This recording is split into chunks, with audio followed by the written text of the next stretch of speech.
Have you ever noticed that the people who leave the deepest marks on your soul are not always the kindest, that the ones who shatter your illusions and crack open your heart often do so through pain, not comfort? Welcome back to the channel, where we explore life's what truths with open minds and open hearts.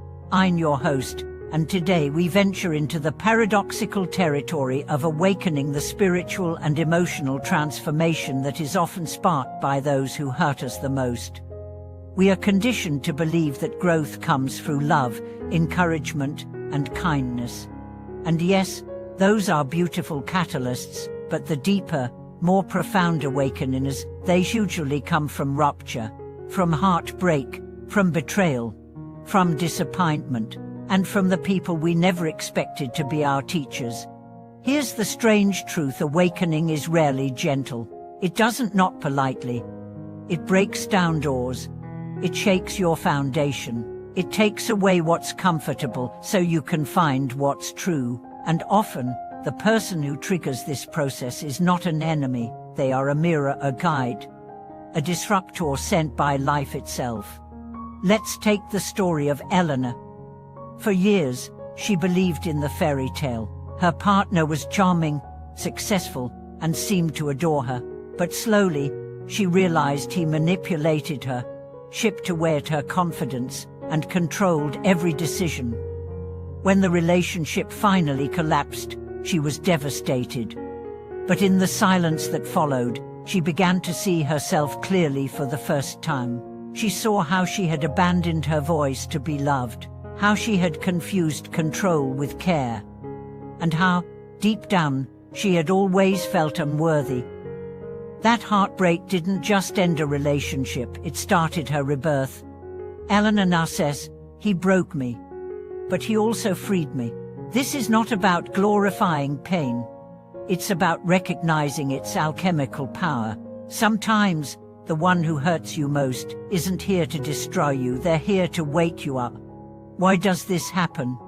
Because pain forces reflection. When everything is fine, we rarely question. But when we are wounded, we dig deeper. We ask why. We revisit our past. We confront our patterns. Pain demands that we examine what comfort allowed us to ignore. And often, the people who hurt us are acting from their own wounds. They're not villains, they're just unconscious. Their actions mirror the parts of us that are still unhealed. The abandonment we feel, it echoes childhood wounds, the betrayal. It highlights our fear of being unlovable, the rejection. It magnifies our insecurities. In this way, they are teachers. Brutal, yes, but also necessary. There's a concept in spiritual philosophy called the soul contract. The idea is that before we incarnate, we make agreements with certain souls to help each other evolve. Some souls agree to love us. Others agree to hurt us, not out of malice but out of divine desire. They play their roles so we can remember who we are, so we can stop outsourcing our worth, so we can stop living in fear, so we can finally awaken. Consider this: the storm that ruins the garden also softens the soul. It may destroy what was, but it also prepares the ground for something new. That's what emotional pain does. It clears away the illusions. It makes space for authenticity. And yet, many resist this process. They cling to resentment. They replay the betrayal. They curse the ones who caused it. That's understandable. But it's also a trap. Because as long as you stay in blame, you stay in bondage. True healing begins when you shift from "why did this happen to me?" to "what did this reveal in me?" It doesn't mean you excuse their behavior. It means you reclaim your power. You stop waiting for apology or justice to feel whole. You start healing, not because they deserve forgiveness, but because you deserve freedom. Another story: Ezek was cheated by his best friend in a business deal. The betrayal cost him his savings, his reputation, and nearly his sanity. For months, he was consumed by anger. But one day, while journaling, he asked himself, what if this loss was my liberation? That question changed everything. He realized he had built his identity around external validation, that she feared being seen as weak, that he had ignored his intuition to be accepted. That betrayal, as painful as it was, had stripped him of illusion. It forced him to rebuild not just his business, but his sense of self. Today, he calls it the best worst thing that ever happened to him. This kind of awakening isn't rare, it's universal. Almost everyone who has grown deeply has a story of someone who cracked them open. A parent who abandoned them, a partner who lied, a friend who disappeared, a teacher who humiliated them.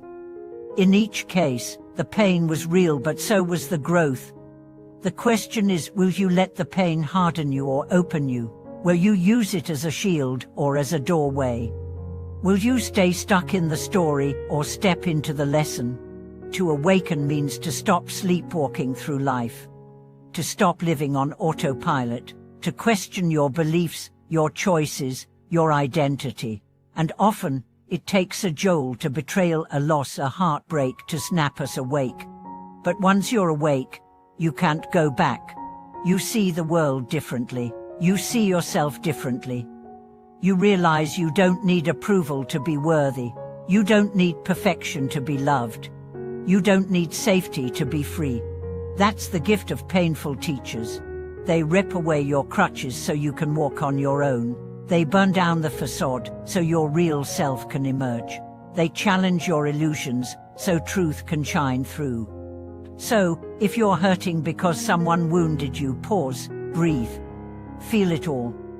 Then ask, what is this pain teaching me? What have I been avoiding? What do I now see that I didn't see before? Don't rush to forgive. Don't force healing. Just stay present.